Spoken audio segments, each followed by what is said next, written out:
99 में शहीद हुए, उनके हवाले से बरसी मनाई जा रही है आज 13 अक्टूबर 2024 में। और सोना वैली पाकिस्तानी ज़र कब्ज़ा जम्मू कश्मीर के ज़िला मेंबर की तहसील समाहनी में रैली इस वक्त पहुँच रही है, जिसमें मरकज़ी कायदीन और बरतानिया से आए हुए कश्मीरी नज़ाद हमारे कुछ मेहमान दोस्त भी हैं, तो इस वक्त रैली पहुंच रही है। जी रैली के इस्तकबाल के लिए गवर्नमेंट बॉयज़ मिडिल स्कूल सोना वैली में इस वक्त मकामी लोग, अमायदीन, लिबरेशन फ्रंट के लोग बड़ी तादाद में मौजूद हैं। जी नाज़रीन, मरकज़ी कायदीन लिबरेशन फ्रंट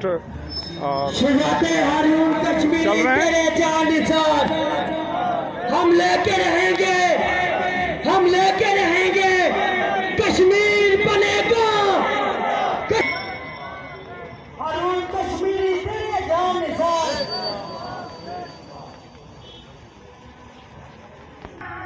नारा